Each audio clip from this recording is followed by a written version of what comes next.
Presiden Prabowo Subianto kembali melakukan perombakan di tubuh Kabinet Merah Putih. Ya, perombakan kali ini tidak hanya menyasar kursi menteri, namun juga pejabat tinggi di lingkup istana dan lembaga pemerintah.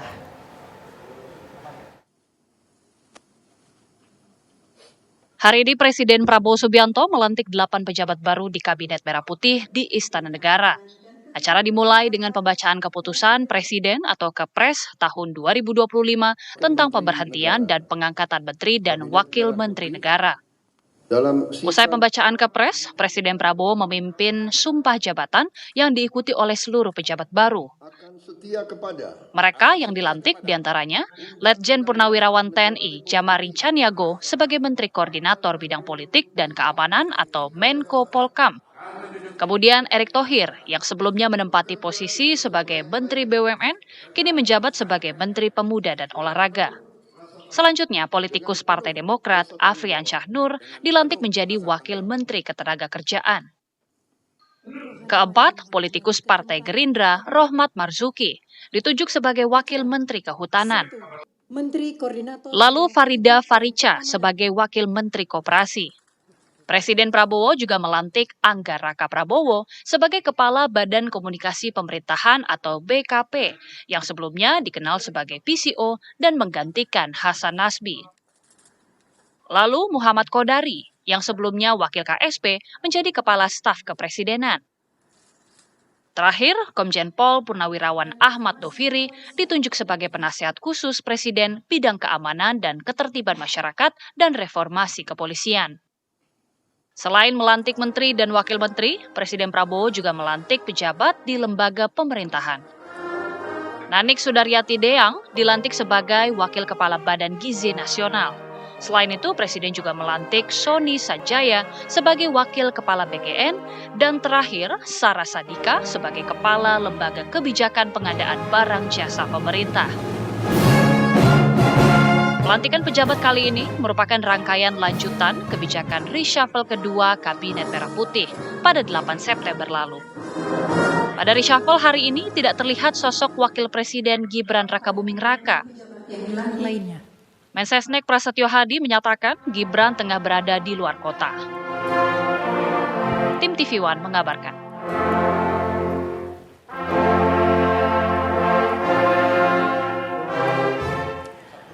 Menteri Koordinator Politik dan Keamanan yang baru dilantik, Jamari Chaniago mengungkapkan sebelum dilantik sebagai Menko Polkam, Presiden Prabowo memberikan arahan kepadanya yaitu gunakan sisa umur yang tersisa untuk mengabdi kepada negara. Ya, Jamari menyatakan segera berkoordinasi dengan pihak-pihak terkait untuk segera melaksanakan tugasnya. Dari beliau, gunakan sisa umur untuk kepentingan bangsa dan negara. Pak, melihat kemarin berapa umur saya, siapa yang tahu? 77 tahun. Ya, sebentar lagi 77 tahun. Gunakan sisa umur itu untuk tetap mengabdi kepada bangsa dan negara. Nggak ada istilah-istilahan. Tantangan terbesarnya sekarang apa, Pak? Kenapa? Kemarin belum penunjukan. Kenapa? Komunikasi awalnya dengan Presiden sebelum penunjukan apa pesan-pesannya dan lain sebagainya mungkin, Pak? Pesannya itu tadi. Ayo kita sama-sama baiki, walaupun saya tahu kita sudah berusia sekian, sisa umur itu kita manfaatkan sebaik-baiknya untuk kepentingan bangsa dan negara. Itu yang disampaikan kepada saya. Pak, tapi melihat beberapa kali ada kerusuhan gitu, Bapak melihat ini seperti apa, Pak, agar tetap aman? Ya itu nantilah, saya kan belum ke kantor. Tapi ada tantangan nggak sih Pak melihat kondisi yang sekarang, Pak? Yang harus jadi prioritas Pak sekarang? Makanya saya kan belum ke kantor. Kan di kantor saya kan dapat laporan. Baru saya nanti melihat. Dengan Pak Syafri, Pak? Dengan Pak Syafri itu kooperasi dengan Pak Syafri ya komunikasi sebagai kawan banyak. Kalau sebagai penanganan pasca demo ricu itu ada jadi concern juga Pak. Kenapa? Penanganan pasca demo ricu kemarin itu juga jadi concern untuk Bapak atau penugasan dari Pak Prabowo juga? Sementara beliau mengatakan seperti itu, nanti tinggal saya menjabarkannya setelah saya mendapatkan informasi yang lengkap dari kantor Menko Polkam. Koordinasi Termasuk laporan masih ada orang bilang setelah demo. Saya nanti ke sana. Hari ini ya Pak? Iya, langsung sana. Bukan sertijab lah, beliau kan ad interim ya. Jadi ya tadi udah bicara dengan beliau. Erick Thohir resmi menjabat sebagai Menteri Pemuda dan Olahraga. Erick menyatakan siap melaksanakan tugasnya yang baru. Sebagai Menpora, Erick akan membangun 131 juta pemuda Indonesia yang merupakan basis dari bangsa yang bisa bersaing secara global dan juga mengedepankan olahraga Indonesia. Nomor satu, yang pasti saya mendapat penugasan oleh Bapak Presiden, ya tentu saya sebagai profesional dan tentu sebagai pembantu Presiden saya tegak lurus. Di mana ini kadang-kadang orang lupa antara olahraga dan pemuda, padahal Menteri Pemuda dan Olahraga. Artinya kalau kita bicara pemuda itu ada 131 juta pemuda yang ke depan ini merupakan basis dari bangsa kita itu sendiri. Artinya pemuda ini ke depan harus kita bangun ya secara kapabilitas untuk bisa bersaing secara global ya dan cinta tanah air dan harus menjadi bagian untuk membangun bangsa kita ke depan. Itu yang pemuda. Untuk olahraga sendiri, tentu nomor satu, olahraga harus menjadi alat pemersatu bangsa. Olahraga adalah duta bangsa di dunia. Presiden Prabowo Subianto melantik Angga Raka Prabowo sebagai Kepala Badan Komunikasi Pemerintahan atau BKP. Usai dilantik, Angga Raka menyatakan BKP merupakan transformasi dari PCO. Ya, Angga menyatakan BKP akan memastikan program-program pemerintah akan tersampaikan dengan baik.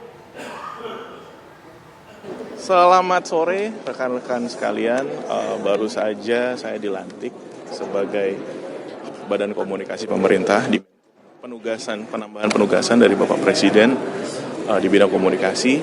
Ini bukan badan baru, tapi ini transformasi dari PCO. Kita diminta perkuat fungsi koordinasi, fungsi eksekusi, komunikasi di pemerintah antar KL. Dan ini juga inline dengan posisi saya di Womenkomdigi. Jadi ini kita perkuat komunikasi agar semua program-program Bapak Presiden tersampaikan, program pemerintah tersampaikan dengan baik kepada publik, dan kita juga sebagai jembatan gitu suara-suara publik yang ada di media kita juga bisa mendengarkan, dan yang terpenting adalah bagaimana semua yang menjadi kebijakan atau yang menjadi arahan Bapak Presiden, program-program unggulan beliau itu bisa dikoordinasikan, diselaraskan, disinkronisasikan di antara kementerian lembaga juga bersama dengan teman-teman media semua. Di hari pelantikan Kabinet Reshuffle kedua, Wakil Presiden Gibran Rakabuming Raka tidak berada di Jakarta. Wapres Gibran tengah melaksanakan tugas meninjau program makan bergizi gratis di SMP Negeri 2 Sentani, Kabupaten Jayapura, Papua. Wapres Gibran meninjau 2 ruang kelas 7 dan 8 serta berinteraksi langsung dengan siswa terkait program makanan bergizi gratis. Kunjungan Gibran dilakukan untuk memastikan program prioritas nasional berjalan dengan baik di sekolah, sekaligus memastikan kualitas makanan yang disajikan. Program MBG ini bertujuan meningkatkan asupan gizi para siswa agar lebih sehat, cerdas, dan siap bersaing di masa depan.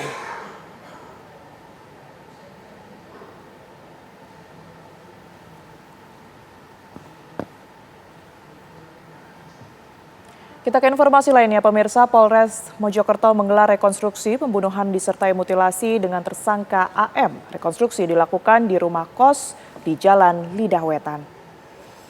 Rekonstruksi kasus pembunuhan yang disertai mutilasi mendapat pengawalan ketat dari Kepolisian Polres Mojokerto, Jawa Timur.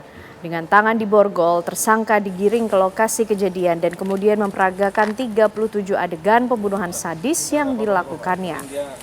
Dari reka adegan tersebut, diketahui korban dibunuh dan dimutilasi di rumah kontrakan, kemudian potongan tubuh korban dibuang pelaku di 2 lokasi, yakni kawasan hutan Pacet dan kawasan hutan Cangar. Iya, nggak sampai ujung ya? Sampai ujung ya? Startnya dari sana sampai terbuka itu? Sama lah, Pak. Ya, sebuah minibus terjun ke tambak ikan warga di jalur Trans Sulawesi Poros Maros Makassar, Sulawesi Selatan. Inilah rekaman video amatir sesaat setelah kecelakaan tunggal terjadi di Kecamatan Bontoa, Kabupaten Maros. Diduga pengemudi mengantuk usai perjalanan jauh dari Kabupaten Luwu menuju Kota Makassar. Saat melintas di tikungan Jalan Poros Salenrang, pengemudi lepas kendali hingga terjun ke tambak ikan. Satu penumpang mengalami luka-luka dan telah mendapatkan penanganan medis di puskesmas terdekat.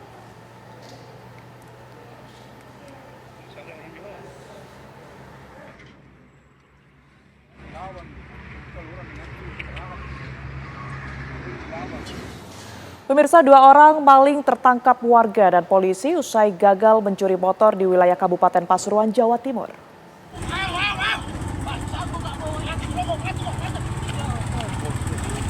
Inilah detik-detik penangkapan salah satu pelaku pencurian motor yang kabur hingga ke Desa Prodo, Kabupaten Pasuruan, Jawa Timur pada Rabu pagi.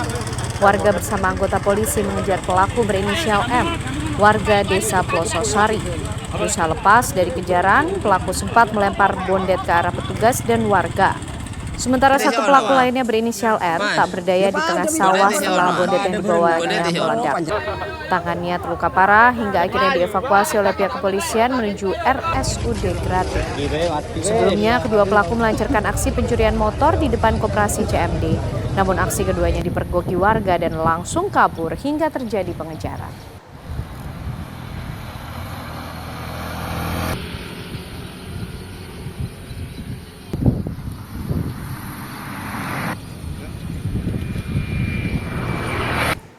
Banjir yang kembali menerjang Kecamatan Mauponggo, Kabupaten Nagekeo menyisakan duka bagi Crescensiana Ebu Bayah. Remaja putri berusia 17 tahun yang duduk di bangku SMA ini harus kehilangan ibu dan adiknya akibat terjangan banjir bandang yang menyapu rumah mereka hingga rata dengan tanah. Crescensiana terus berharap petugas gabungan dari TNI, Polri, relawan dan warga dapat menemukan ibu dan adiknya yang terus melakukan pencarian. Sementara itu pemirsa, dalam 2 hari terakhir banjir kembali terjadi di Sungai Lewokoko akibat hujan deras. Warga sekitar diminta tetap waspada dan yang berada di wilayah berpotensi terdampak untuk mengungsi sementara waktu. Petugas TNI dan Polri juga membangun jembatan darurat di tengah aliran sungai agar tetap dapat dilalui warga dan kendaraan yang melintas.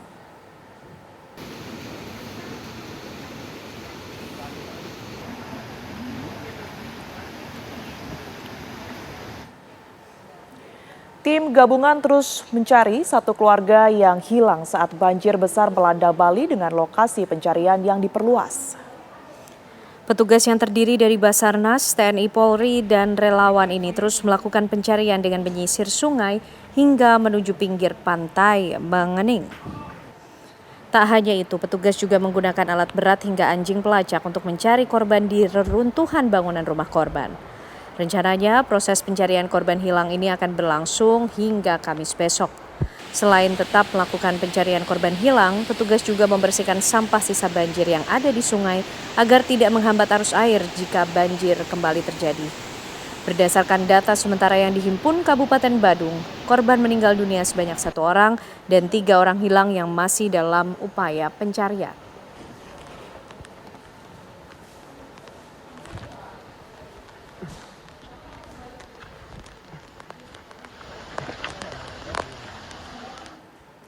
Kepala Sekolah SMP Negeri 1 Prabu Mulih yang sempat viral lantaran dicopot dari jabatannya oleh Wali Kota Prabu Mulih kembali ke sekolah usai Wali Kota membuat klarifikasi.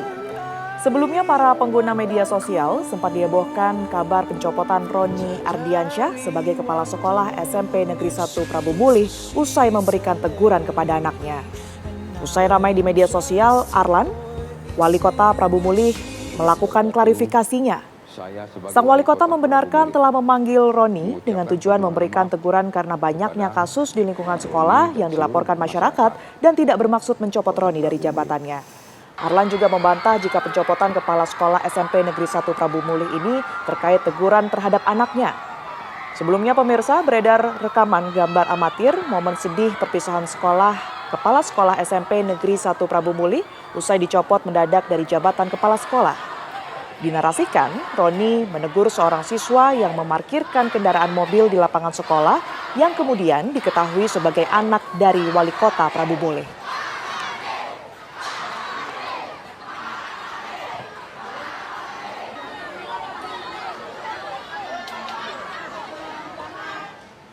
Pemirsa, apa kabar? Indonesia Malam masih akan kembali ke hadapan Anda usai jeda berikut ini. Tetaplah bersama kami.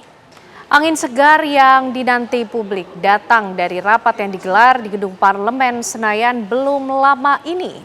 Pemerintah dan DPR sepakat tak ada lagi perdebatan tentang RUU perampasan aset. Semua kompak memuluskan lajunya aturan yang diharapkan bisa menjadi instrumen mengembalikan kerugian negara yang dicuri para koruptor. Selengkapnya dalam Ulas Utas, pemerintah DPR kompak gaspol RUU perampasan aset.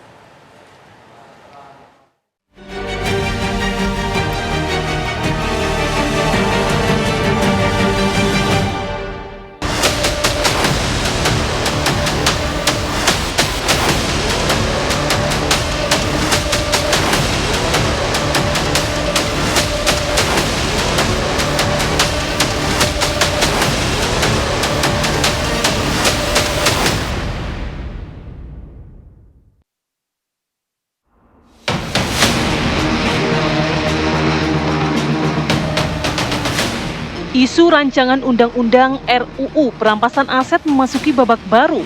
Pemerintah dan DPR telah satu suara bahwa RUU perampasan aset merupakan kebutuhan, bukan sekedar keinginan.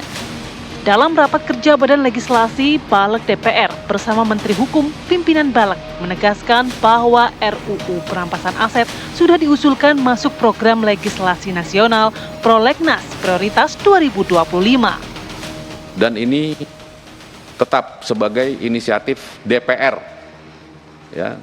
Jadi perampasan aset tidak ada lagi perdebatan di pemerintah atau apa, tapi di DPR. Dan itu masuk dalam tahun 2025.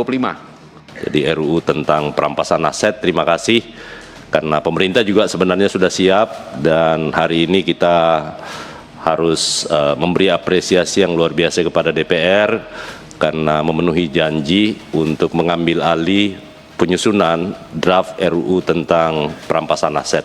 Nanti naskah akademik maupun juga materi RUU-nya kita boleh saling sharing nanti.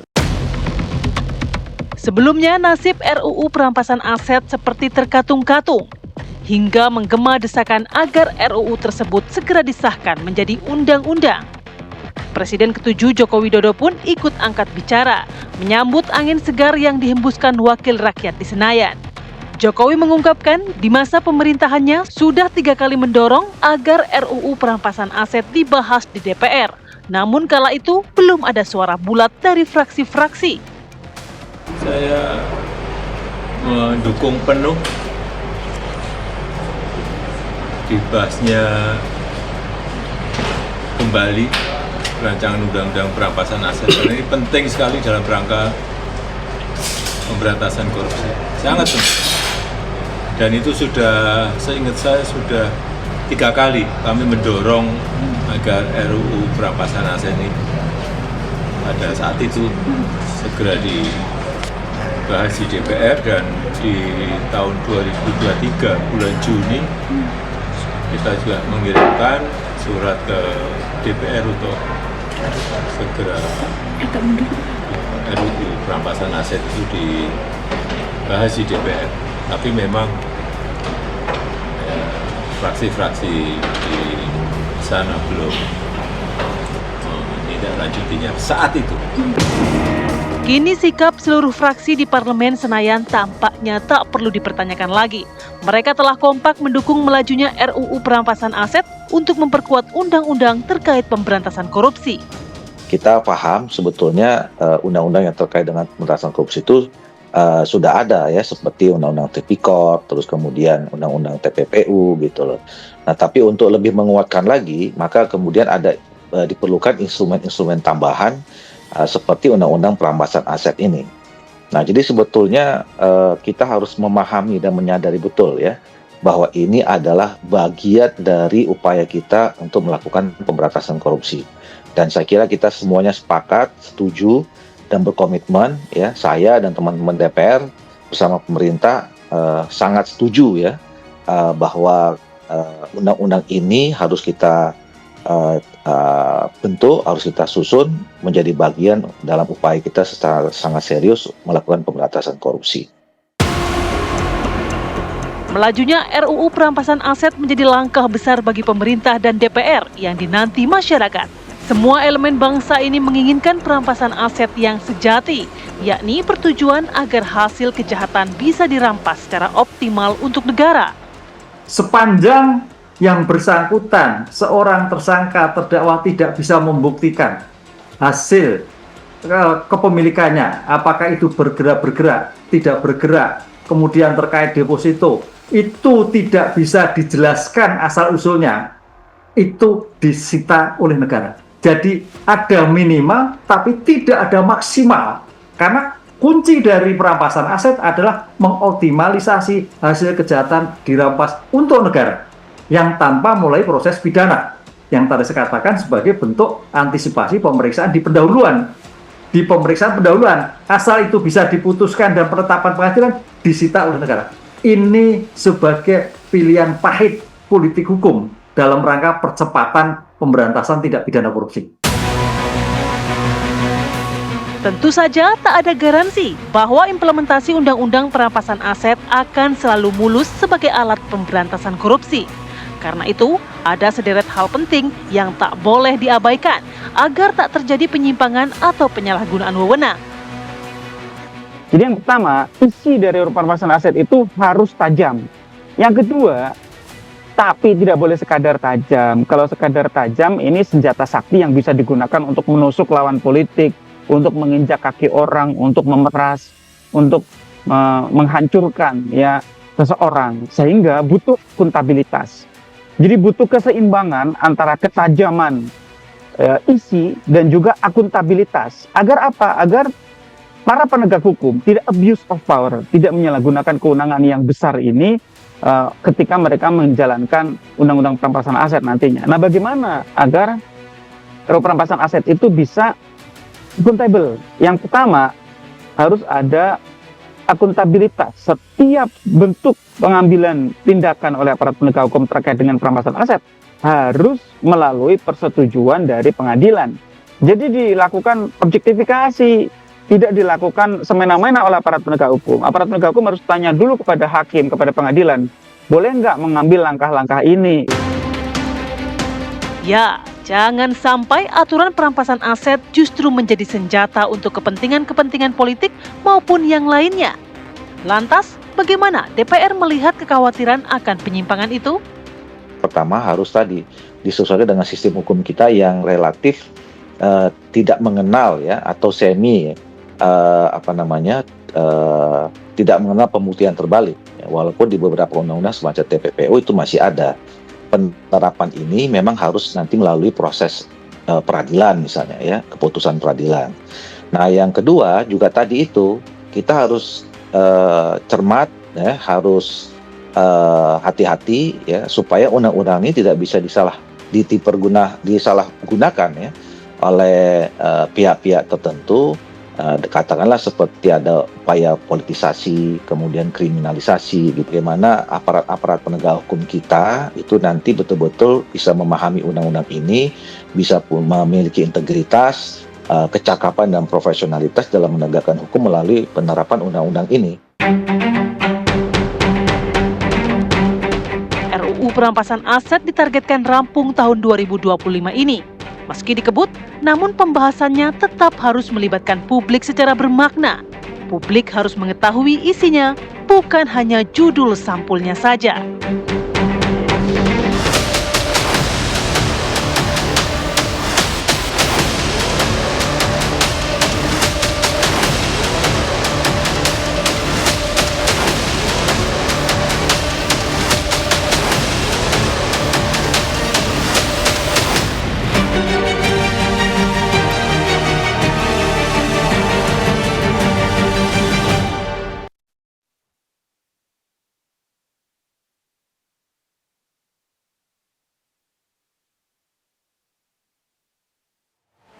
Ya pemirsa, Polda Metro Jaya telah menetapkan 15 tersangka dalam kasus penculikan dan juga pembunuhan Kepala Cabang Bank BUMN Cempaka Putih dan kemudian juga mengumumkan motif di balik tindakan dari para pelaku yang ingin memindahkan rekening dorman ke rekening yang sudah dipersiapkan.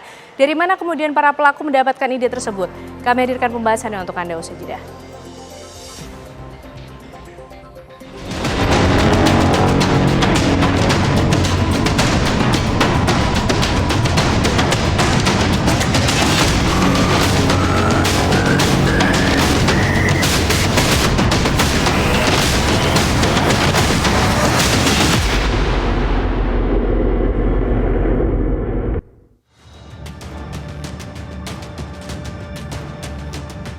Direktorat Reserse Kriminal Umum Polda Metro Jaya berhasil mengungkap motif di balik kasus penculikan dan pembunuhan Muhammad Ilham Pradipta, Kepala Cabang Bank BUMN di Cempaka Putih, Jakarta.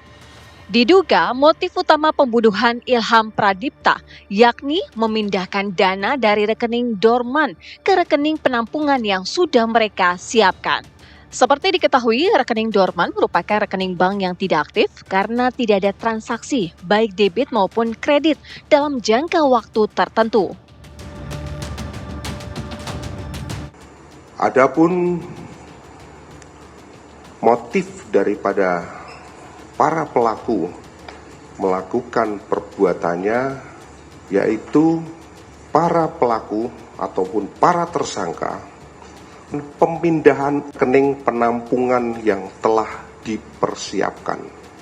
Saudara C alias K memiliki rencana untuk memindahkan uang dari rekening dorman tersebut ke rekening penampungan yang telah dipersiapkan. Sehingga dalam rencana ini C alias Ken sudah menyiapkan tim IT. Namun untuk melaksanakan hal tersebut memerlukan persetujuan ataupun otoritas dari kepala bank. Sehingga pelaku atas nama C alias K mengajak DH untuk mencari kepala cabang ataupun cabang pembantu yang bisa diajak bekerja sama dalam rangka pemindahan uang tersebut dari rekening dorman ke rekening yang telah dipersiapkan ataupun rekening penampungan. Saat ini polisi telah menetapkan 15 orang sebagai tersangka dari berbagai klaster peran, mulai dari aktor intelektual, pembuntutan, hingga eksekutor lapangan. Selain itu terungkap keterlibatan 2 oknum anggota TNI, yakni Serka N yang masuk dalam kategori eksekutor dan Kopda FH yang terlibat penculikan. Penyidik Pomdam turut menyita uang senilai 40 juta rupiah dari Kopda FH yang diduga dari tindak pidana yang dilakukan. Kasus tewasnya Ilham Pradipta tidak hanya membuka tabir kejahatan pembunuhan terhadap kepala cabang Bank BUMN tersebut, namun ada niat jahat kelompok pembobol rekening dorman yang bisa merugikan banyak pihak. Lantas, bagaimana modus para pelaku hendak menguras dana rekening dorman dengan menculik kepala cabang BRI? Lalu, dari mana para pelaku mendapatkan ide melakukan pemindahan dana rekening dorman rekening penampung?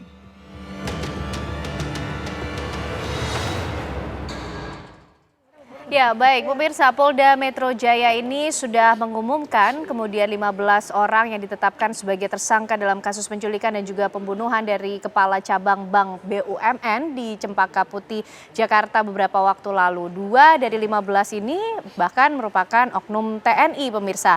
Tapi kemudian yang juga menarik untuk dibahas, Polda Metro Jaya juga mengumumkan motif dibalik tindakan para pelaku yang diketahui ternyata ingin memindahkan dana dari rekening dorman ke rekening lain yang sudah dipersiapkan oleh para pelaku ini. Lalu dari mana munculnya ide tersebut? Modus seperti apa yang dilakukan oleh para pelaku? Malam hari ini kita akan membahasnya bersama dengan sejumlah narasumber yang sudah hadir tentunya di Apa Kabar Indonesia Malam. Ada Irjen Pol Purnawirawan Arianto Sutadi, penasehat dari Kapolri. Selamat malam Pak Arianto. Sehat selalu ya Pak, sudah hadir lagi di Apa Kabar Indonesia Malam. Terima kasih Pak waktunya. Dan pemirsa juga bergabung bersama kita malam hari ini ada Ibu Yenti Ganarsi, pakar hukum pencucian uang. Bu Yenti, apa kabar? Baik, sehat ya Bu, terima kasih sudah hadir lagi malam hari ini. Dan tentunya ada kriminolog dari Universitas Indonesia, ada Mbak Hanifah Hasna. Selamat malam Mbak Hanifah Hasna, sehat ya? Alhamdulillah sehat. Baik, Bu Yenti, ini kan mungkin yang kemudian memanggil ingatan publik juga soal rekening dorman Bu. Definisi dari rekening dorman yang ditangkap oleh publik ini kan rekening yang tidak aktif dalam jangka waktu tertentu. Seperti itukah? Kok kemudian bisa menjadi celah bagi para pelaku melakukan tindakan kejahatan ini? Ya itu ya. Jadi dorman kan itu kan ukurannya di perbankan ya. Kan waktu saya bikin TPPU itu sangat dekat dengan perbankan, bahkan dengan organisasi perbankan dunia, Basel Committee ya, itu kan mereka mengatur semuanya, antara lain seperti itu, bahwa kalau ada yang pemilik rekening yang dianggap, kemudian diterjemahkan rekening nganggur ya, rekening nganggur itu artinya tidak pernah ada debit dan kredit yang bukan debit dan kredit yang dalam sistem, misalnya pembayaran administrasi dan lain sebagainya. Itu 180 hari dianggap. Tapi kalau itu hanya begitu aja disebut seperti itu, tapi konsekuensinya bagaimana, kita baru kaget. Ternyata dorman yang 3 bulan ya Pak waktu itu ya Pak, kemarin tuh oleh PPATK kemudian diblokir. Diblokir itu kan aneh gitu ya. Itu kan bila kemudian terindikasi oleh tindak kejahatan tertentu, Bu. Waktu itu kan diblokir ke semuanya. Langsung aja. Waktu itu tiba-tiba PPATK. Nah harusnya kan seperti ini kalau ada indikasi. Artinya gini, ini kan kelihatannya ya, saya sih terus terang aja, kok sederhana sekali ya pembunuhan ini hanya karena ada nama, kartu nama, kemudian secara acak, gitu Pak, maaf ya Pak ya, secara acak, dan kemudian ada orang jadi sasaran, dan dengan ringannya kepolisian mengatakan bahwa akan mencuri rekening yang dorman itu karena mereka sudah menyediakan rekening-rekening penampungan, kan gitu ya. Kalau rekening penampungan, kalau ini nanti mencuri udah otomatis jadi TPPU, otomatis itu nantinya. Tapi permasalahannya adalah ini ada cyber banking crimes, gitu ya. Pasti sudah ada, ini yang harus dibuka. Jadi kenapa kok ada modus sampai dengan bahwa mencari orang, mencari kacap atau siapapun yang bisa, yang kemudian nanti dia menyiapkan rekening penampungan gitu ya, itu TPPU biasanya cirinya adalah rekening penampungan. Yang ditampung apa? Yaitu akan mencari yaitu dorman-dorman tadi, ya kan? Ini juga tidak terlepas dari kemudian kemarin itu ya ada dorman itu ya, itu yang harus didalami adalah bagaimana mereka atau siapapun yang akan dimintai info tentang rekening dorman itu pasti itu orang dalam bank. Ini harusnya polisi, saya berharap tuh sampai ke sana, karena tidak mungkin hanya ini bahwa menurut ini begini, karena nggak akan menyelesaikan, maaf ya Pak. Jadi seperti kemudian juga Menteri Keuangan mengatakan bahwa waktu saya di Menteri Keuangan yang baru, waktu saya di LPS saya ini nganggur karena tidak ada masalah perbankan yang nggak tahu yang mana, tapi sebetulnya masalah perbankan, kejahatan perbankan tuh banyak sekali. Saya bantu di Barreskrim, di Polda banyak Pak sebagai ahli, betapa banyaknya kejahatan-kejahatan perbankan yang menggunakan wire system. Nah ini kan pasti akan ada permasalahan wire system, bagaimana dia membuka sistem padahal membuka informasi tentang nasabah yang dorman, nasabah yang banyak, dan kemudian akan dicuri, itu kan tidak mungkin. Dan ingat bahwa pasal 47 sampai dengan pasal 51 Undang-Undang Perbankan yang bukan kejahatan perbankan yang itu ya, apa namanya kan ada hoarding dan sebagainya, bukan ya, yang kejahatan perbankan yang berbahaya sekali itu hampir hanya satu pasal yang tidak melibatkan orang dalam bank. Mulai 48 sampai dengan 51 itu semua melibatkan orang dalam, bahkan dikatakan pihak-pihak yang terafiliasi dengan bank. Nah ini yang harusnya saya berharap Polda Metro ya Pak yang menangani Polda Metro Jaya. Ini harus mendalami itu. Dia harus komunikasinya dengan siapa sehingga yakin sekali bahwa nanti akan dapat informasi tentang rekening-rekening yang nganggur tersebut. Oke, baik gitu. Bu Yanti. Nah Pak Arianto, bagaimana kemudian polisi harus bergerak dan mendalami ini secara serius? Karena kan yang punya akses informasi terhadap siapa yang punya rekening dorman ini pasti orang-orang yang berada di dalam bank tersebut, Pak Arianto. Nampaknya ini menarik untuk didalami. Iya, itu tadi Bu Yanti karena dari sudut pandangnya TPPU ya. Kalau saya sudut pandangnya dari penyidikan kesehatan aja. Kemarin kita kan nangkep pelaku gitu ya. Pelaku kemudian ternyata latar belakangnya saya udah tahu dari pertama kali katanya sih ini karena rekening dorman gitu. Jadi makanya selama ini sebelum terungkap kan banyak analis yang mengatakan ini mesti akan mengajukan pinjaman, tapi kemudian ini enggak, ini janji, ternyata enggak kan gitu kan. Nah, saya dulu waktu itu ngejar-ngejar apa sih dorman gitu, ternyata yang terjadi ya ini yang diungkap kemarin itu. Ternyata pelakunya bukan hanya sekedar satu orang pengen nyari duit, kemudian nyuruh orang yang bisa digerakkan untuk melihat, kemudian menculik, kemudian memaksa dan sebagainya. Cuman gitu, ternyata intelektual dadernya kan ada 4 itu. Satu itu orang yang yang guruku itu, yang Kemudian satu orang yang katanya punya informasi mengenai rekening-rekening dorman. Dan kemudian ada orang yang bisa merekrut orang-orang yang untuk melakukan tindakan itu. Jadi 3 orang inilah yang kira-kira menjadi otak dari pelaku kejahatan itu. Kemudian setelah itu dalam operasinya kan ada 4 klaster ya. Klaster pembunuh mulut, kemudian penculik, kemudian eksekusi kan gitu kan.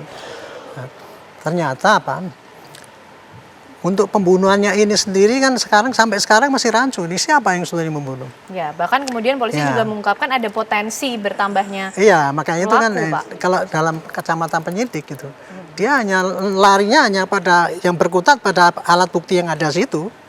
Kemudian kalau dia sudah bisa menangkap pelakunya siapa dan sebagainya berbuat apa, itu sudah cukup untuk tugas penyidik. Orientasi penyidik ini. Buru-buru cari yang ibu itu tadi mengembangkan, nggak sempat pasti. Ini nyari ini yang sekarang ini terjadi ini aja sampai sekarang masih debatable kan. Karena siapa yang bunuh, siapa yang ini. Dari para pelaku sendiri kan sekarang ngakunya kan enggak, jatahnya saya kan cuma ngambil. Tapi maka saya dibayar untuk ngambil doang kan, pengacaranya kan ngomong gitu kan. Terus kemudian yang menyerahkan ke sana, jatah saya kan cuma taruh sana, tapi ketika saya ambil orang itu ternyata udah mau mati kan. Nah, terus akhirnya ya saya biarkan aja. Jadi sampai sekarang ini ya, dari ini intellectual dader ini juga dia pasti akan mengelak bahwa saya tidak nyuruh bunuh, gitu, hanya untuk maksa kan gitu. Nah sementara yang nyulek juga gitu, saya tidak habis bunuh. Jadi semua ini masih double kayak gitu. Inilah yang didalami oleh polisi selama ini sampai sekarang ini gitu. Jadi polisi masih berfokus di ranah tersebut apa yang terjadi untuk penyidikan lah intinya. Gitu. Tapi kemudian yang juga menarik di tengah publik Mbak Hanifah Hasna, ini soal motifnya ini yang selalu menjadi perhatian publik kan. Apa kemudian yang membuat pelaku ini akhirnya melakukan aksi penculikan dan berakhir pada pembunuhan? Siapa sih Mbak yang memberikan ide? Apakah ini termasuk tindak kriminal yang baru, memindahkan dana rekening dorman kemudian ke rekening penampungan? Oke, baik. Sebelum kita ke arah sana, berarti kan kita harus menganalogikan. Jadi rekening dorman itu adalah sesuatu atau rekening yang kosong seperti Bu Yenti tadi sampaikan. Kalau kita analogikan sebagai rumah, yang nganggur. Yang nganggur, rekening yang nganggur ya, nganggur tidak ada transaksi sama sekali. Kalau kita analogikan, ini ada sebuah gedung yang berisi apartemen nih. Nah, saya punya 1 unit apartemen mewah di situ yang isinya adalah barang-barang mewah. Berarti kan ada orang yang tahu di situ. Yang tahu siapa? Berarti pengelola gitu. Lalu ada orang dari luar yang kepengen mengambil harta saya yang ada di situ. Mengambil kursi, mengambil AC dan lain-lain. Nah, sekarang yang dilakukan oleh kepolisian adalah menangkap orang yang melakukan pembunuhan, tapi belum menangkap siapa yang membuka pintu. Itu dia, Mbak. Nah, berarti kan ada insider. Nah, insidernya ini siapa? Berarti orang dalam kemungkinan besar, yang berarti ini ada invisible actors. Yang belum ketahuan. Nah, yang awalnya motifnya hanya masalah ekonomi, mengambil uang dalam jumlah yang banyak tadi itu, tetapi sekarang berubah menjadi pembunuhan. Dan itu sebetulnya dalam kriminologi sesuatu hal yang sangat-sangat biasa.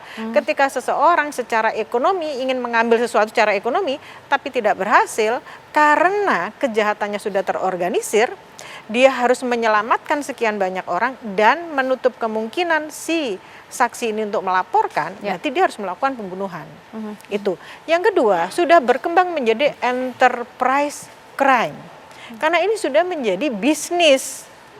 Karena sudah membayar sekian banyak orang, berarti ada pengeluaran dengan berbagai macam organisasi, kalau kita bilang ya kelompok-kelompok tertentu, yang dimana sebetulnya menjadi sebuah kelemahan ketika kejahatan itu dilakukan sebanyak itu. Ketika kita punya rahasia aja jangan sampai ada orang tahu, ini 15 orang. Artinya kan ada organized crime yang tidak terorganisir dengan baik.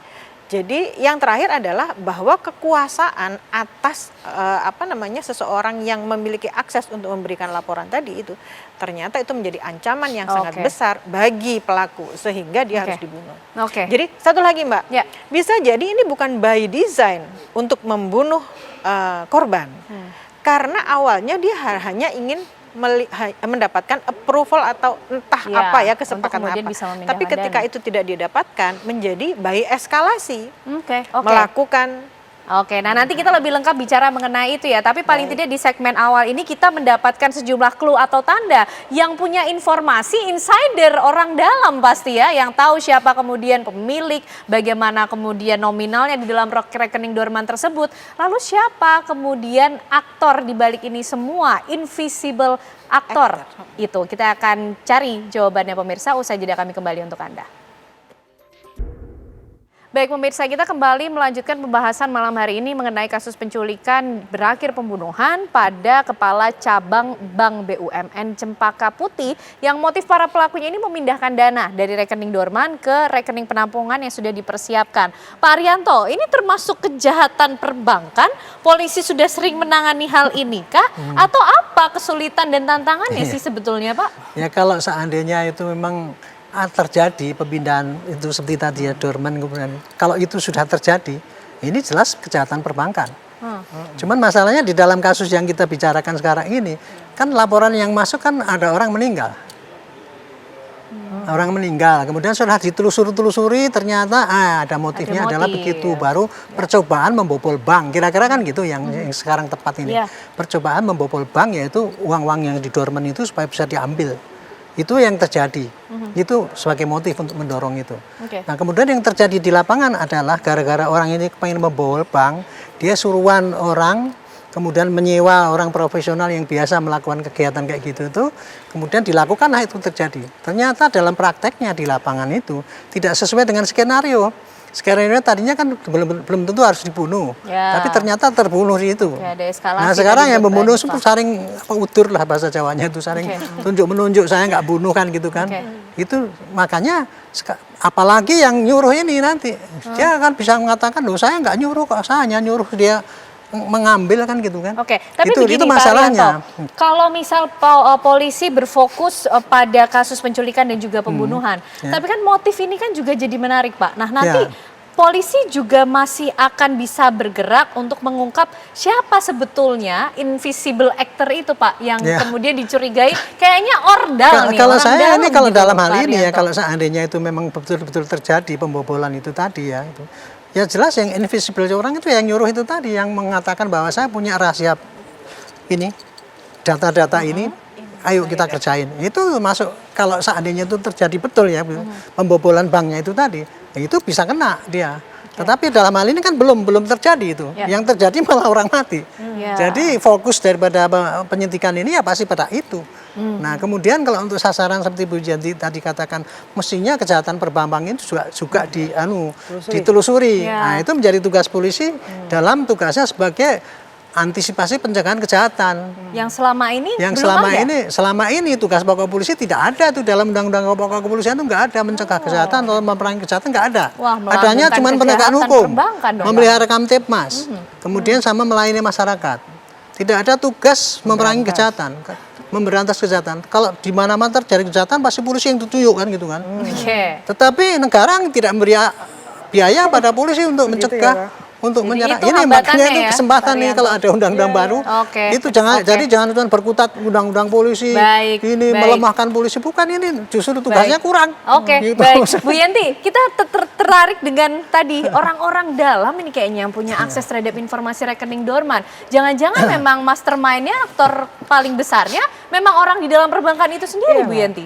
Saya katakan tadi ya bahwa ada tindak pidana perbankan tuh dimulai pasal 46, 47 yang mulai rahasia bank, membuka rahasia bank, kemudian macam-macam 49 yang paling sering ya, pada akhirnya berakhir pada kredit macet ya Pak. Akhirnya seperti itu, padahal sejak awal tuh mereka melakukan pemalsuan, membuka rahasia bank dan sebagainya, dan kenapa mereka bisa mendapatkan kredit besar padahal dengan borah yang tidak mencukupi, karena bekerja sama dengan orang dalam, sehingga di dalam semua literatur kejahatan perbankan, banking crimes itu tidak akan pernah terjadi seperti yang Undang-Undang Indonesia tanpa ada bantuan orang bank. Nah tadi kan menarik yang Pak Arianto sampaikan bahwa ada yang melakukan itu yang secara profesional biasa melakukan itu, harus didalami siapa biasa, kenapa dia sampai yakin bahwa saya bisa menghubungi orang dalam. Nah harusnya bagaimana caranya orang dalam itu siapa, karena sampai sekarang yang saya boleh katakan, mudah-mudahan orang bank ini mendengarkan, OJK mendengarkan, BI mendengarkan, Menteri Keuangan ya.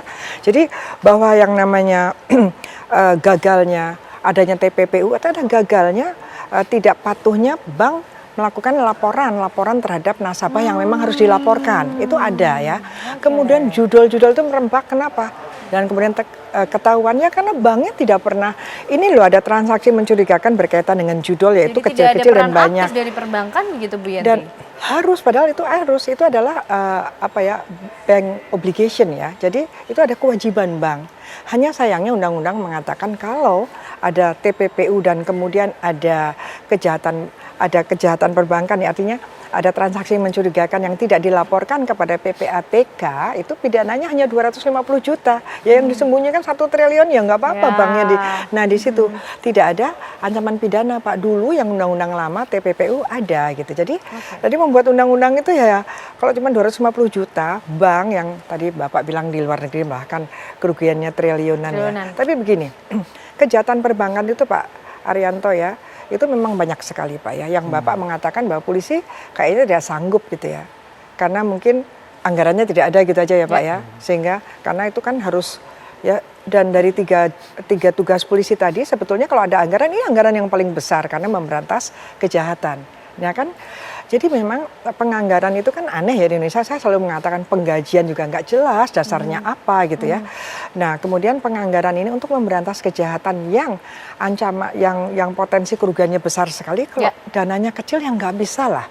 Ya artinya jadi kita Bu Yanti? Ya kita curiga aja nih policy ini gimana sih? Apa memang ingin kejahatan-kejahatan perbankan, orang-orang yang mempunyai uang di bank karena hasil kejahatan tidak tersentuh?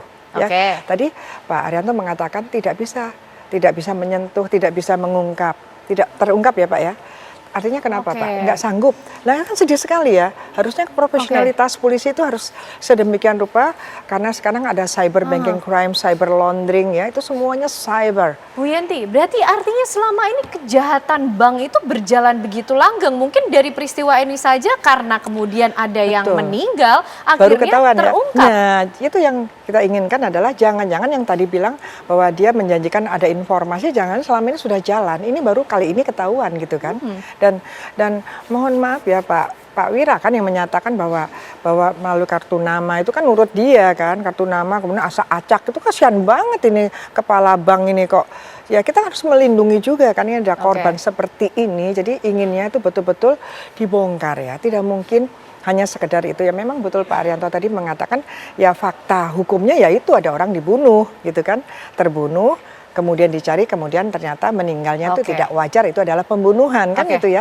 Di sini, tetapi ternyata di hulunya itu jangan-jangan ada kejahatan ekonomi yang luar biasa gitu ya. Nah itu penting sekali. Mbak Hanifah, nah gimana nih kita melihat adanya satu tindak kejahatan atau kriminal yang sepertinya justru dijadikan bungkus, tapi dibaliknya ada tindakan kejahatan yang lebih besar ternyata. Sebetulnya kalau kita merujuk pada keterangan dari Bu Yanti tadi, berarti kan ada sesuatu ini. Sesuatunya apa? Berarti kan ada kondisi-kondisi yang lewat dari pengawasan. Ya. Berarti bagaimana pengawasannya selama ini? Apakah memang diawasi atau diabaikan? Gitu. Karena seseorang melakukan kejahatan, yang pertama adalah motivated offender. Yang kedua suitable target. Targetnya jelas, ini ada dorman, duitnya gede, berpotensi dan bisa dikeluarkan, apalagi sudah ada insider. Yang terakhir adalah bagaimana dengan pengawasan. Karena ini masuk karena pengawasan kurang. Ketika pengawasan kurang itu menjadi semakin mudah. Bagaimana caranya melibatkan dengan banyak orang. Yang menjadi kurang adalah sebetulnya kalau kita kembali ke Pak Arianto, bahwa kita saat ini fokusnya adalah ini terjadi sebuah kejahatan menghilangkan nyawa orang. Berarti ini kan kondisi-kondisi organized crime yang tidak sukses gitu. Karena bahwa mereka layer paling bawah itu tidak mengetahui siapa puncak pimpinannya gitu ya. Kan ada mastermind, yang kedua ada middleman, yang kedua adalah hitman. Nah yang tertangkap kan ini hitman semua, seseorang yang melakukan gitu. Yang middleman-nya ini ya perantaranya kita juga belum tahu gitu. Sehingga ini yang harus dilakukan. Tapi kembali lagi bahwa motivasinya tadi adalah ketika capable guardiannya itu lemah. Jadi tidak ada pengawasan yang baik sehingga penjahat atau orang-orang yang punya motivasi untuk melakukan kejahatan mudah sekali untuk melakukan hal itu. Oke, menarik nih karena kemudian kita juga ingin mencari tahu bagaimana pertanggungjawaban atas tindakan ini. Kalau memang betul ada tindak kriminal yang lebih besar justru di balik ini semua, bagaimana kemudian polisi memberikan hukuman yang setimpal bagi para pelaku? Pak Arianto nanti bisa menjawabnya ya Pak Arianto, sesaat lagi pemirsa kami kembali untuk Anda.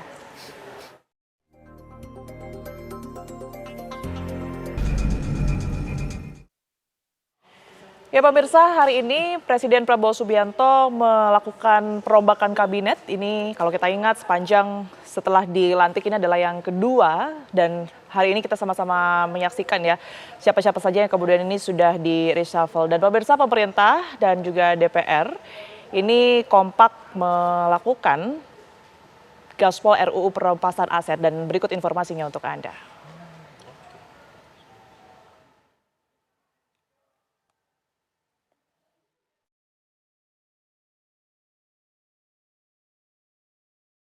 Prabowo melantik sejumlah menteri, wakil menteri, dan pejabat tinggi negara digelar di Istana Negara.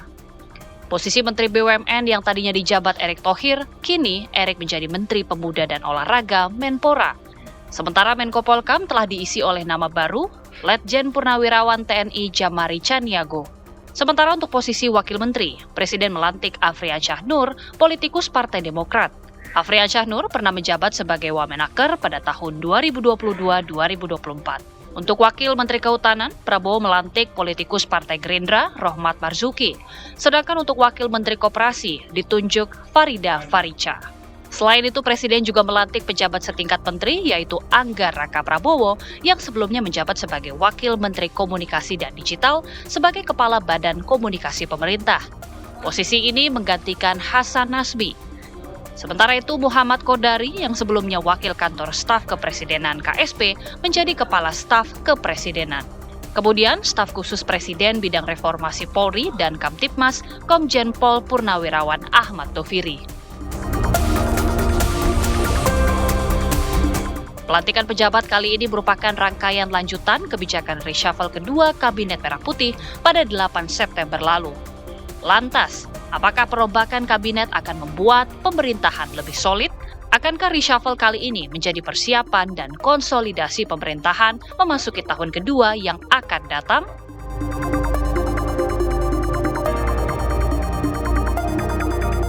Ya, kami akan membahas berkaitan dengan perombakan kabinet yang hari ini sudah dilakukan oleh Presiden Prabowo Subianto. Pemirsa, bersama dengan dua narasumber yang sudah hadir langsung di studio kami dan juga melalui sambungan Zoom. Kita akan sapa satu persatu. Di sebelah saya sudah ada Mas Agung Baskoro yang merupakan pengamat politik dari Universitas Indonesia. Selamat malam, Mas Agung. Malam, Mbak Diara. Apa kabar, sehat ya? Baik, Alhamdulillah. Alhamdulillah. Kemudian juga melalui sambungan Zoom atau virtual sudah bergabung bersama kami Pak Ahmad Riza Patria yang merupakan Wakil Menteri Desa dan Pembangunan Daerah Tertinggal Republik Indonesia, sekaligus juga politikus Partai Gerindra. Selamat malam, Pak Riza. Selamat malam, Assalamualaikum. Waalaikumsalam warahmatullah. Saya izin ke Pak Wamen terlebih dahulu. Pak Wamen, kalau melihat perombakan kabinet hari ini, sebenarnya pesan apa yang kemudian ini disampaikan oleh Pak Presiden ya? Apakah ini juga turut menjawab desakan maupun juga tuntutan masyarakat yang juga berkaitan dengan masa aksi, suara masa aksi pada akhir Agustus hingga awal September lalu, Pak Wamen? Yang pertama yang ingin kami sampaikan, Bapak Presiden, Bapak Haji Prabowo Subianto itu selalu ingin 3T saya menyebutnya, ya, ini pemahaman saya selama ini mengenal beliau. 3T apa? Beliau selalu ingin memberikan yang terbaik. Itu artinya kualitas yang terbaik dalam segala hal. Yang kedua, beliau ingin selalu yang terbanyak. Itu artinya semua harus menyeluruh. Jangan sepenggal-sepenggal dengan sebagian-sebagian, jangan apa. Semua harus merata. Yang ketiga, beliau juga ingin yang ketiga yang tercepat. Jadi kalaupun sudah berkualitas, sudah semua merata, beliau ingin yang tercepat. Karena beliau tidak pernah dan tidak bisa melihat masih banyak kemiskinan, penderitaan, kekurangan gizi, kesehatan, semuanya. Beliau selalu ingin yang tercepat. Sebagai contoh, kami diminta untuk bersama-sama kementerian di bawah Pak Zulkifli Hasan membentuk koperasi desa. Tidak tanggung-tanggung. Beliau ingin yang terbaik, ada 6 gerai, ada logistiknya, mobil dan sebagainya, ada cold storage, semua ingin yang terbaik. Sehingga ekonomi desa akan tumbuh berkembang yang pada akhirnya kesejahteraan masyarakat desa dapat diangkat dengan program koperasi desa kelurahan. Tidak cukup sampai di situ, Bapak Presiden ingin semua desa, bahkan ditambah dengan kelurahan. Itu artinya semua wilayah Republik ini harus diangkat ekonominya, bangkit, dan maju dan sejahtera. Baik. Dan tidak cukup di situ, Sebenarnya beliau kalau kita ingin yang berbicara mengenai Jadi sekali lagi ingin kami sampaikan itulah pesan penting. Jadi dalam segala hal kebijakan yang diambil oleh Bapak Prabowo pasti ingin yang terbaik, terbanyak dan tercepat. Nah terkait dengan reshuffle sama. Beliau ingin jajaran kabinetnya adalah kabinet yang terbaik ya. Tentu tidak berarti yang diganti itu tidak baik, tidak berarti yang diganti tidak profesional. Tentu beliau dalam masa hampir 1 tahun ini melihat posisi masing-masing dan saya yakini bahwa perombakan ini dimaksudkan agar pemerintahan lebih baik, lebih efektif dan lebih cepat mengatasi masalah-masalah termasuk lebih responsif terhadap harapan masyarakat. Baik, Itu tentunya saya kira diharapkan yang paling penting. lebih baik dari Bagaimana? sebelumnya begitu ya, sesempurna mungkin pemerintahan dari Pak Prabowo ini. Iya, tentu Tapi kalau semua dari pemimpin secara waktu ingin Pak memberikan Ariza, yang terbaik. secara waktu ini apakah memang suasana kebatinan dari pemerintahan Prabowo ini mendadak untuk melakukan reshuffle ini kah? Mengingat juga ini dilakukan sebanyak 2 tahap begitu ya, kira-kira sekitar pekan lalu ini juga sudah diumumkan dan saat ini juga kembali melakukan reshuffle. Masyarakat kalau bilang ini adalah jilid 2-nya gitu Pak Riza. Ini sebenarnya bagaimana suasana kebatinan dari Presiden sendiri? Ya soal jilid 2, jilid 1 dan sebagainya itu kan soal masalah waktu saja. Dia tentu punya kesibukan ya, juga disesuaikan dengan waktu, dengan situasi dan kondisi. Tentu seperti ketika bergantinya Menpora, bergantinya Menko Polhukam, tentu beliau perlu waktu yang lebih tepat, mungkin ada masalah-masalah teknis, apakah yang bersangkutan kebetulan tidak di tempat dan sebagainya. Saya kira itu masalah teknis kalau soal waktu. Tapi seyogianya semua dimaksudkan untuk memberikan yang terbaik ya. Jadi tidak masalah apakah jilid 1, jilid 2 dan sebagainya. Dulu setiap pemerintahan juga kan semua melakukan perbaikan-perbaikan, reshuffle kabinet itu. Reshuffle kabinet itu menjadi sesuatu yang biasa saja. Jadi jangan diartikan hal-hal yang berlebihan. Semua dimaksudkan untuk kepentingan masyarakat, kepentingan bangsa, kepentingan negara, dan semua harus siap. Kami semua siapapun yang duduk di jabatan-jabatan politik itu harus siap ditempatkan di mana saja. Karena semuanya sejauh berniat untuk kepentingan bangsa negara, kami semua harus siap ditempatkan di mana saja. Presiden memutuskan satu kebijakan tentu dengan pertimbangan yang panjang, yang matang, memperhitungkan semuanya, sehingga akhirnya sampailah pada satu keputusan si B dan sebagainya, semua untuk kepentingan bangsa dan negara. Yang terbaik untuk masyarakat. Saya ke Mas Agung terlebih dahulu. Mas Agung, kalau melihat apa yang terjadi hari ini, sebenarnya pesan politiknya, makna politik yang ingin disampaikan oleh Presiden ini apa? Lagi-lagi pertanyaannya, adakah kaitannya dengan unjuk rasa yang terjadi beberapa waktu lalu? Persis, jadi secara eksternal memang sukar untuk tidak diafirmasi bahwa ini respon cepat Presiden melihat situasi masyarakat yang kemarin menuntut ada perubahan besar. Nah, satu persatu kita bedah, misalkan kemarin ada kritik soal keuangan ekonomi, kemudian menterinya diganti. Ya kita rasakan Purbaya efek itu bekerja sekarang, memberikan respon positif di pasar. Kemudian yang kedua soal penanganan demonstrasi masyarakat yang kemarin ada ekses luas hingga ketimbul korban jiwa. Kemudian ada Menko Polhukam yang berganti. Kemudian juga ada penasehat khusus Presiden untuk bidang Kamtipmas dan reformasi kepolisian. Itu kan konkret ya, artinya masyarakat yang menuntut ada perubahan kepolisian, kemudian Polhukam, itu langsung orangnya diganti, institusi barunya juga ada. Nah yang ketiga soal komunikasi publik. Kita tahu beberapa kali menteri-menteri, wakil menteri itu agak gagap berkomunikasi. Seringkali slip of tongue, Mbak Tiara. Kemudian juga agak gagap mensosialisasikan program-program Presiden Prabowo yang besar, bagus, yang tadi kata Bang Riza, 3T itu. Nah, dengan bergantinya orang-orang tersebut, harapannya ya untuk komunikasi publik ada protokolnya. Jadi setiap menteri itu di-retreat untuk komunikasi supaya nggak slip of tongue terus, supaya gampang ngomongnya ke publik soal programnya dia gitu. Jadi harapannya poin-poin perubahan yang digagas oleh Presiden tadi bisa dipahami dengan baik oleh menteri-menteri baru, bukan terlena karena ada jabatan baru semacam itu, untuk bekerja lebih keras. Karena orang-orang yang digantikan ini, walaupun dia dekat dengan Presiden, walaupun dia dari poros-poros tertentu, apakah Teuku Umar, Solo, atau Hambalang, kalau memang nggak bisa kerja, kalau bermasalah, diganti. Nggak ada yang imun, nggak ada yang kebal, nggak bisa diganti. Jadi hati-hati. Gitu, dan tidak menutup kemungkinan poros lain juga bisa diganti. Misalkan Cikeas ini masih aman nih, ya ada kemungkinan juga kalau nggak bisa kerja, nggak maksimal, diganti juga. Jadi maksud saya Presiden ingin memastikan siapapun yang dilantik jadi menteri dari manapun dia, kalau nggak bisa kerja sama saya, ya kamu akan diganti. Jadi sebenarnya reshuffle hari ini lebih terlihat nuansa atau unsur politiknya, atau memang Presiden ini semacam ingin bekerja dengan orang-orang yang memang ia tahu betul kalau kompetensinya begitu. Persis, dimensi teknokratis dan politik susah untuk dipisahkan ketika menyusun kabinet, sehingga ketika melihat reshuffle ini berjilid, itu menguatkan ada dimensi soal kerja teknokratiknya yang muncul dan soal dimensi politiknya, perimbangan poros-poros tadi. Ya kalau misalkan dilihat ini ada penyesuaian poros Solo, ada penyesuaian poros Teuku Umar misalkan, ya itu hal wajar karena Presiden ingin memastikan dia yang memegang bandul itu, dan tak ada istilah matahari ganda ya, atau matahari kembar yang sering kali kita dengar beberapa waktu silam. Tapi dengan sekarang orkestrasi itu penuh di tangan Presiden, dari Polkam orangnya Hambalang, dari komunikasi orangnya Hambalang. Jadi Hambalang porosnya, yang lain mestinya menyesuaikan supaya apa? Supaya ada harmonisasi sinergi yang lebih optimal karena bandulnya di istana seperti itu. Saya ke Pak Wamen terlebih dahulu. Pak Wamen, kalau tadi disebutkan oleh Mas Agung, ini nampaknya banyak juga yang dari orang-orang dekat dari Pak Prabowo ya, bisa dikatakan bahwa beberapa posisi ini ditempati dari mereka-mereka yang dari Hambalang begitu, tanda kutip. Nah ini apakah memang secara kebetulankah Pak Presiden mempercayai orang-orang ini, atau memang publik bisa mengatakan ingin meninggalkan bayang-bayang dari pemerintahan lama dan yang kemudian ini dibentuk orang-orang yang baru, Pak Wamen?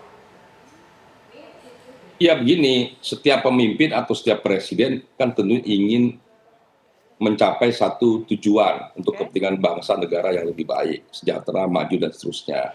Dan kabinet menjadi penting. Menyusun kabinet itu bukan pekerjaan banyak, bukan pekerjaan mudah, itu banyak pertimbangan, ada pertimbangan politik, pertimbangan dukungan, pertimbangan semua dipertimbangkan.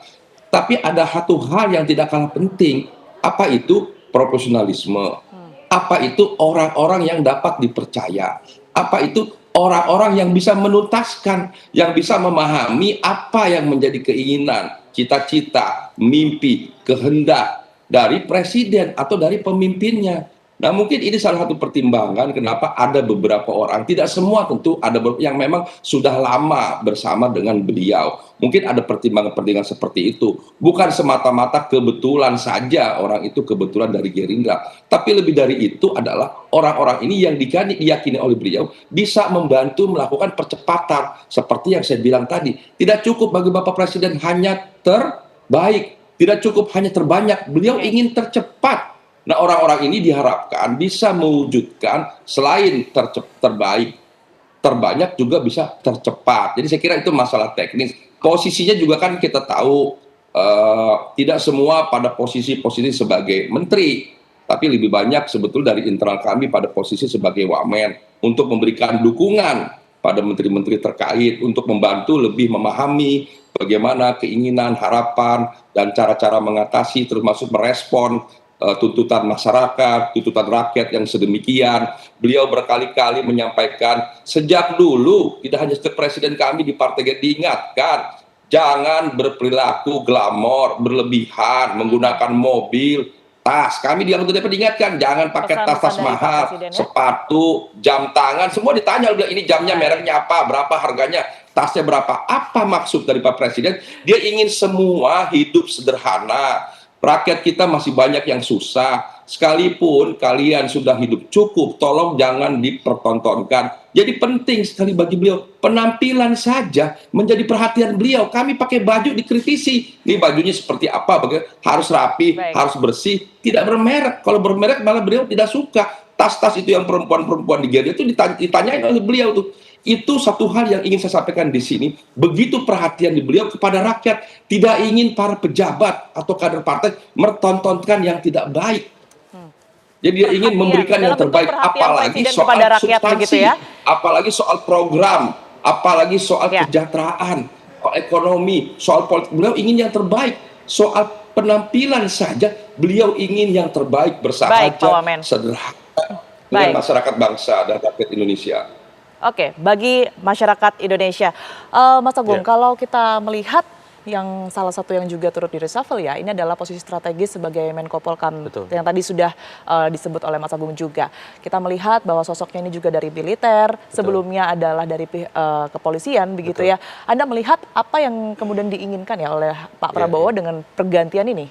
Ya pertama nggak kecolongan lagi seperti kemarin karena demo besar itu kan ada eksesnya, ada korban jiwa, korban hilang, korban luka, bahkan kerugiannya mungkin ratusan M semacam itu di sebagian besar daerah-daerah kita juga. Jadi harapannya Menko Polkam baru bisa memitigasi resiko-resiko ataupun ekses-ekses yang bisa terjadi kalau ada situasi ekstrim di dalam negeri seperti itu. Tapi juga tidak menutup kemungkinan kita ngomong ke luar negeri juga. Kenapa? Karena geopolitik geostrategi sekarang kan rentan.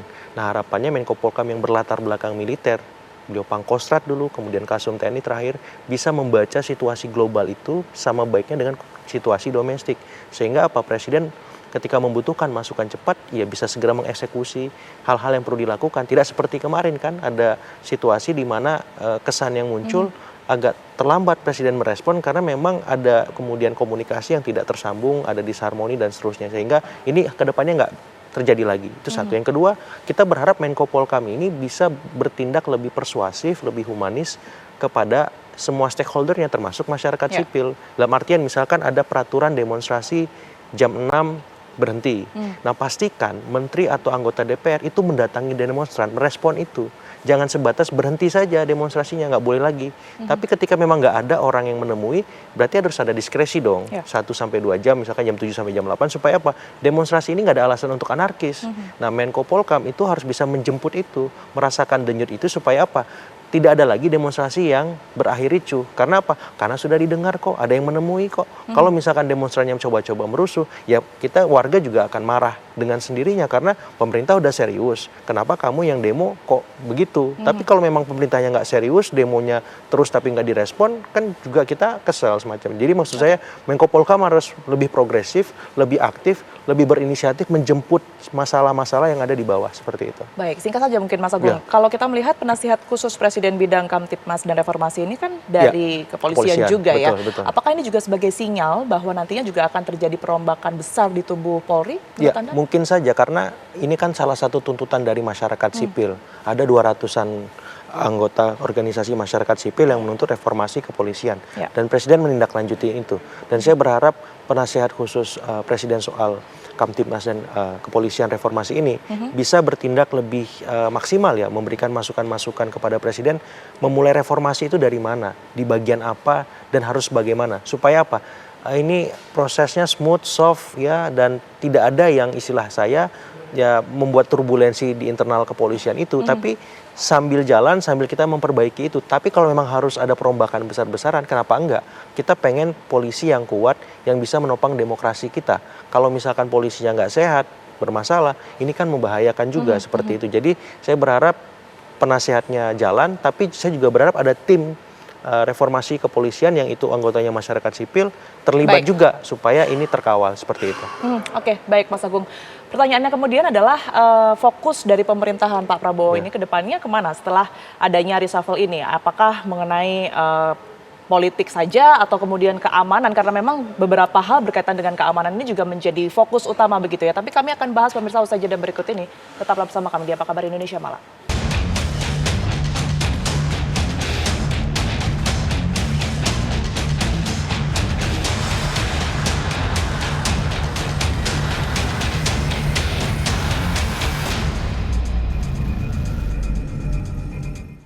Kembali di Apa Kabar Indonesia Malam, pemirsa, saya langsung ke Pak Ariza. Pak Ariza, jadi setelah adanya reshuffle yang hari ini dilakukan dan juga satu reshuffle sebelumnya, arah besar pemerintahan Prabowo ini, Pak Prabowo ini nantinya akan ke mana?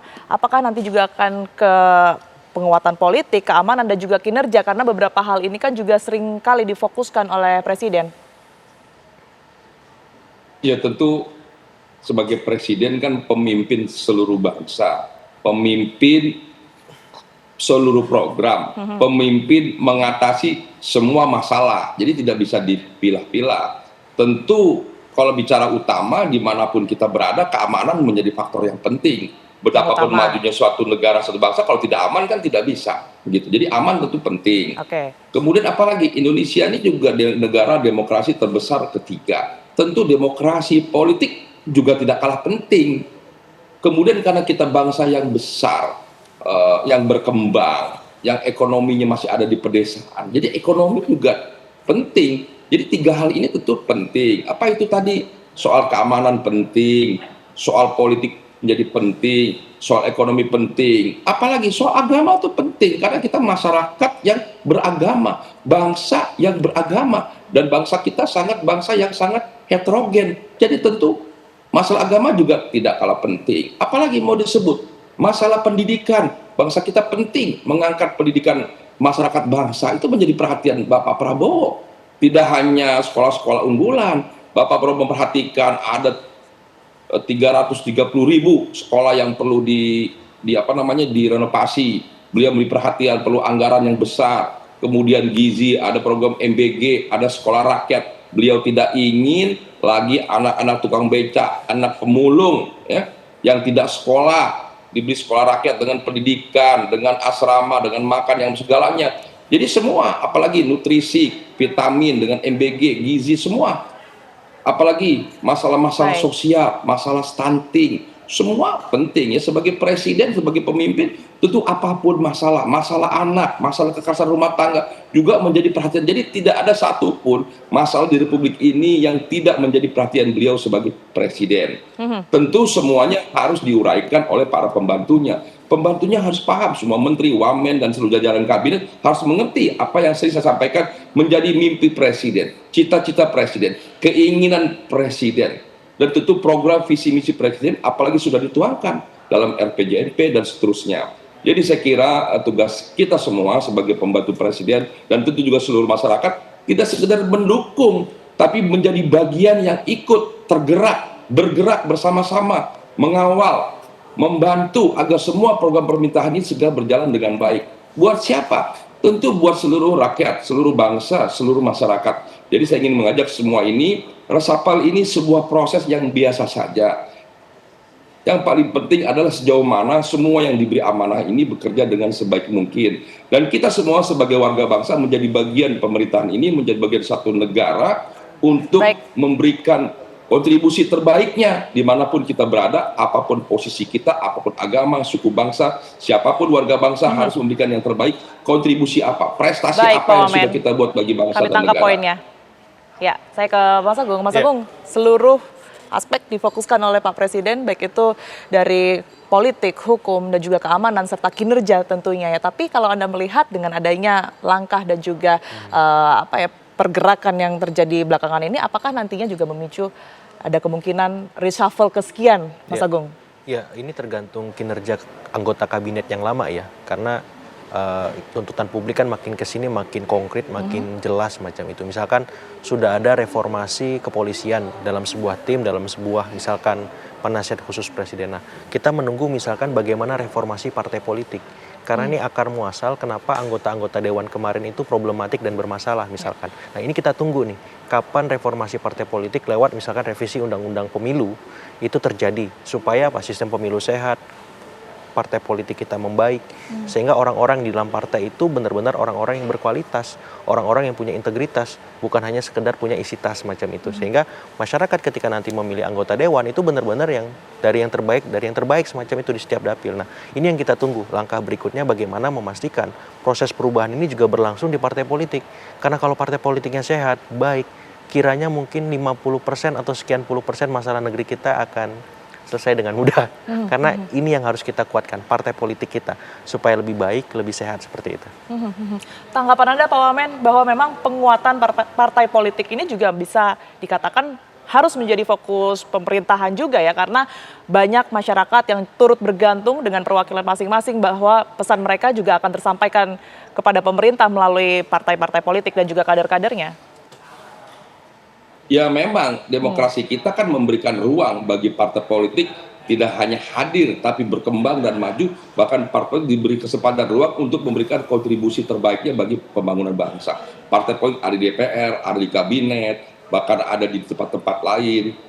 Tapi bukan soal partai politik, tapi perwakilan dari seluruh masyarakat bangsa. Ya. Jadi saya kira yang paling penting bukan hadirnya partai politik di mana saja, tapi yang paling penting ada putra-putri terbaik bangsa hadir di semua tempat. Apakah itu dari partai politik, dari kelompok agama, kelompok daerah, kelompok profesi, atau berbagai ormas, komunitas, itu silakan saja. Semua mendapatkan kesempatan yang sama untuk diberi kesempatan memberikan kontribusi terbaiknya bagi bangsa negara. Namun saya setuju perlu ada penguatan, perlu ada perbaikan. Kasus Agustus yang kemarin menjadi momentum yang baik bagi kita semua, termasuk bagi partai politik untuk lebih memperhatikan, untuk lebih dekat, untuk lebih responsif. Semua partai politik Kami tangkap poinnya Pak Wamen. Semua partai politik setelah kejadian kemarin melakukan perbaikan. Baik Pak Wamen, sayang sekali durasi kami sudah habis. Tentu kita juga harapkan ya apa yang sudah dilakukan oleh Pak Presiden ini juga disambut baik oleh pemerintah dan juga masyarakat. Dan tentu saja kita menunggu bagaimana kemudian hasil kinerja pemerintah dan juga kabinet yang terbaru ini. Sekali lagi terima kasih, mohon maaf waktu kita terbatas. Pak Wamen dan juga Bang Agung, terima kasih banyak sudah hadir di Apa Kabar Indonesia Malam, pemirsa. Dan informasi tadi sekaligus menutup Apa Kabar Indonesia Malam hari ini. Saya Tiara Harahap. Dan saya Ana pemirsa pamit undur diri, sesaat lagi program Indonesia Business Forum akan hadir untuk Anda bersama dengan Celia Alessandra dengan tema Gebrakan Menkyu Baru Purbaya. Akhir kata kami pamit undur diri, terima kasih, selamat malam. Sampai jumpa.